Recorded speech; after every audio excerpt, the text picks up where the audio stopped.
Media in the UK, Influencing Politics. I'm Mary Michael, and I'm going to talk about Chapter 5 in our textbook, all about media in Britain.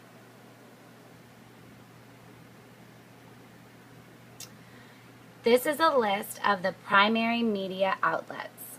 They're pretty obvious to most of us, but it includes newspapers, television, magazines, radio, and internet, which has grown to be much more significant over the past few decades.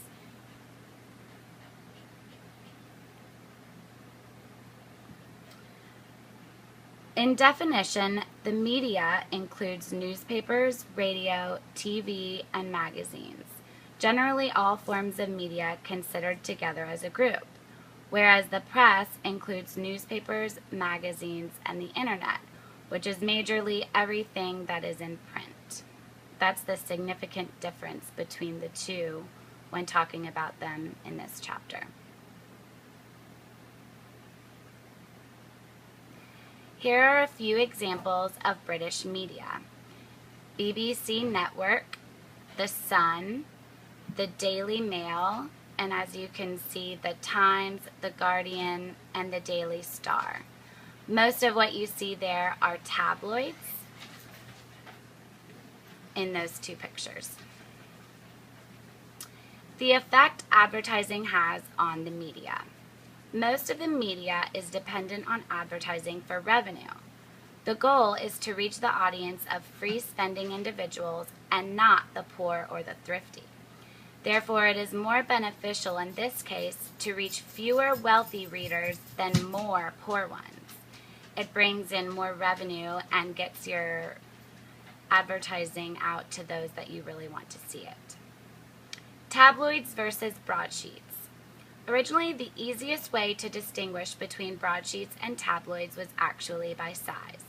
More political publications such as The Times, The Daily Telegraph, and The Guardian were more detailed, factual, and covered by experts, and in turn were printed on larger paper.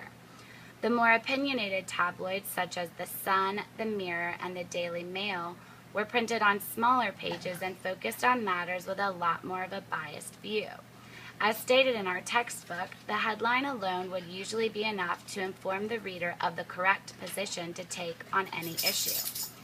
Because of their convenience, tabloids became much more popular, and broadsheet publishers began to follow suit and print their issues in smaller format, leading to the trend of dumbing down the media. This is a big theme in this chapter. Does the media influence the public's opinion? There are many debates regarding this issue, and it is one that is oftentimes hard to answer. Are the people being influenced by the opinionated media, or are the media merely reflecting on opinions already existing? Opinion polls suggest that the influence is slight. Will people admit it, or are they even aware they have been influenced? It's just something to think about.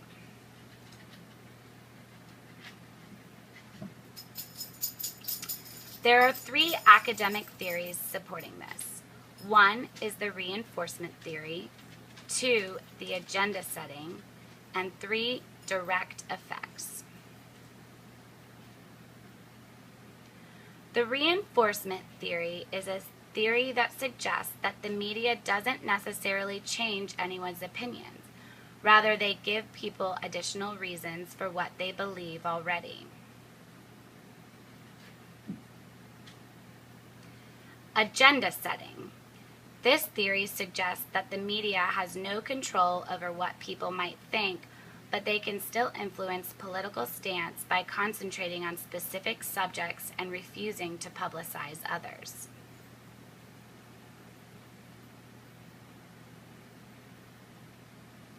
Direct effects. This theory suggests that the media's influence directly reflects people's opinions about politics. It is stated that readers can begin to believe something while still being led into thinking they have made up their own minds.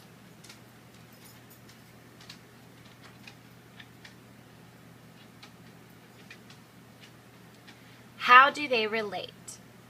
There are many types of the average reader when it comes to politics. Some might be happy with the only viewpoint they read, while others might go out in search of an opposing critic. How does this directly affect the liberal democracy of the UK? Think about that as I go through the rest of these slides.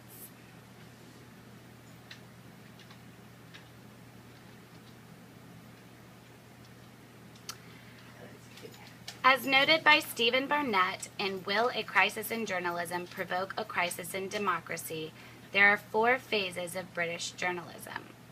1, an age of deference. 2, an age of equal management.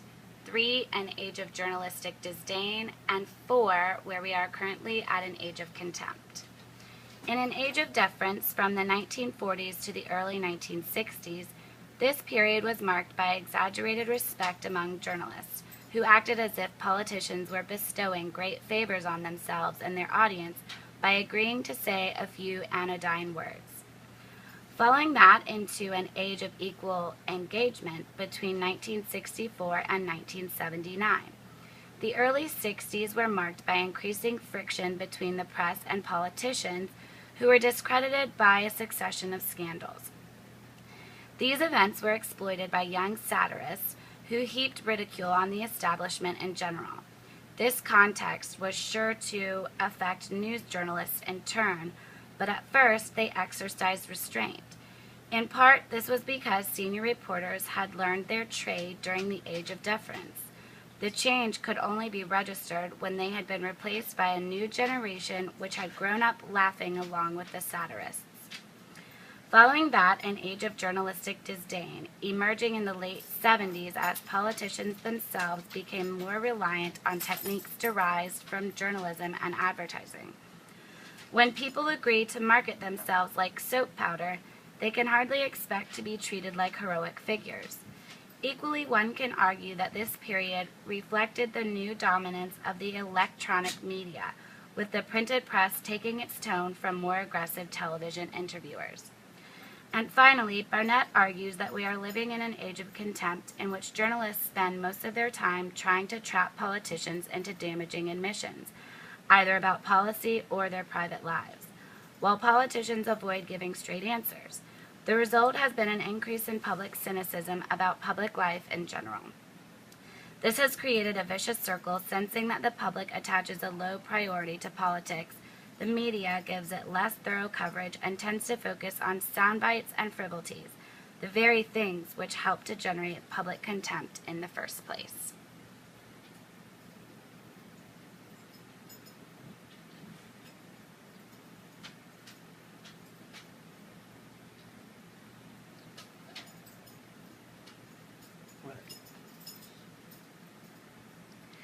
Spin doctor. A spin doctor is someone who is employed to promote the image of a specific politician and party, hoping to generate positive publicity and to prevent the appearance of negative media stories.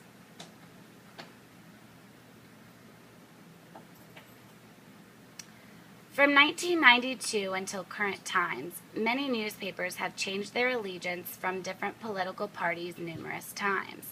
For example, The Sun, in 1992 was a part of the Conservative Party, and then from 1997 went to the Labour Party, and stayed in the Labour until the 2010 election when it switched back into the Conservative Party.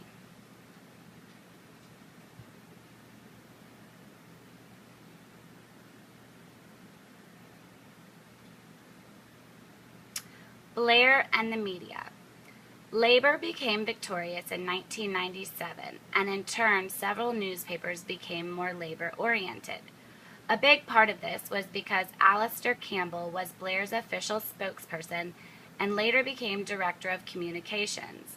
He was very influential in the media and at times a highlight of the media himself, thwarting negative advances from Blair and casting the spotlight on himself instead.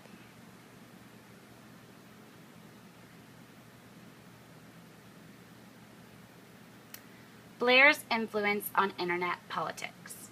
During Blair's campaign, he promoted a strategy for e-government, where political material was published online showing the growth of the internet and its importance in the media. There are many uses for UK government officials to take advantage of the internet and its growing influence on politics. A huge part of that is the availability of political participation by ordinary citizens. The 2010 general election. It was the first ever televised debate between three party leaders. It was aired by ITV1 and reached 9.4 million viewers. Several other networks hosted their own debates live on TV as well. This provided an easily accessible education on the elections to the everyday citizen. These debates also forced newspapers to follow this new agenda set forth by these broadcasters.